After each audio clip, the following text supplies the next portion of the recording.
For Eva's Corner this week, I wanted to talk about parents that are single parents, and then they decide, and they have custody of their children. The children are basically with them 100% of the time. So at what point as a parent, a sole parent, do you allow for your significant other to become a parent to your child? So I remember when I first had Marley, and Mike was introduced into her life, and not to get a little bit emotional, but it's a real situation. I remember her understanding or learning the concept of what dad was and trying to figure out what that meant for her.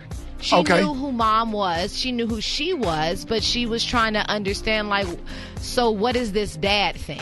And I remember crying to Mike all the time, you know, feeling like, what am I going to do with my little girl who wants to know what a dad is and trying to understand what that means to her? Right. And fortunately, we ended up becoming husband and wife, and he is her father. But, you know, at what point as a mom or even a single dad that has, you know, a son or a daughter that, you know, your kid starts looking for that other parent? Well, like, at what point do you start to step up to the plate, Rick? It's not a time thing. Once the mother feels comfortable, and you know, and not that the child is like introduced, like Marley, here's Mike. Right. You know, sometimes like, hey, y'all show up, we meet up somewhere. You know, we all having fun together, and hey, this is Mr. You know, Mrs. Mike or whatever. I had when I got my daughters, they were 2. Okay. They were 2 years old. Dee was 2, and Aaron was 1.5, 2. Or whatever. So I had them pretty much their whole life.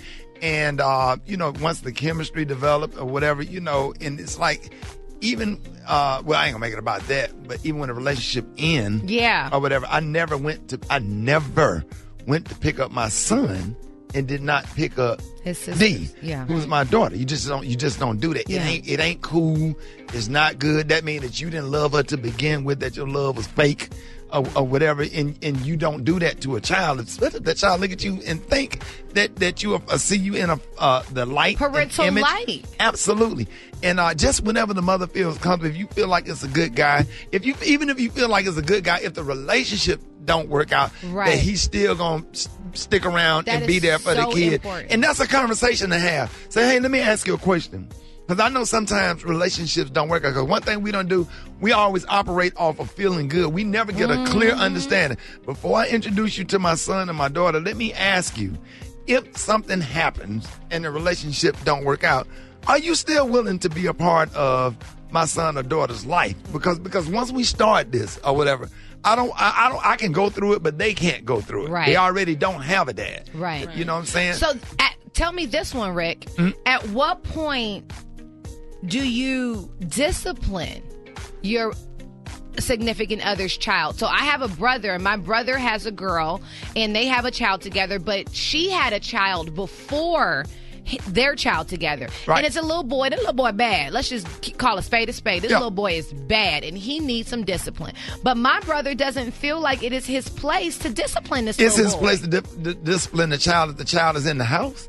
So what you gonna do? Just let the child, because that child that's 2 or 3 years old is gonna be 13 and 16 one day. Absolutely. Yeah, but I'm just saying he's gonna be 13, 16, 17, 18. So if you don't get that child under control and get some discipline and structure now, or whatever, it's gonna be a problem when he turns 17, 18. You're gonna be able to get him to do nothing. So you ain't got to kick no kid's ass necessarily, but there are some good discipline methods, and you can train a child, you know, because he's in your house. That's your child. If that child eat one bowl of cereal, he's yours. Yeah. One bowl of cereal up under my roof, you mine.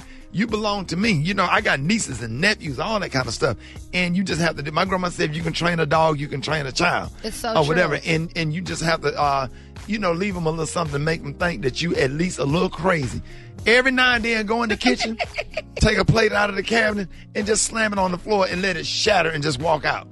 You have to do that every blue moon. Trauma. Every blue moon, and then to go in your room and slam your door and just sit in there and then crack the door and listen to them quietly sweep up the glass. Let their ass know you're crazy. Just a little bit. These are just, some of those things that I really wanted to put on your brain and have you thinking about moms and dads out there that are in relationships with people that are not the biological parents of your kids. Right. Because it's necessary. These kids are seeing what's going on and they're trying to register it. So I just want us to be conscious. But the main thing, have the conversation. As they say in church, out of all you're getting, get an understanding. Amen. There it is, y'all. Rick Smiley Morning Show. Hey, Special K got top 5 up next.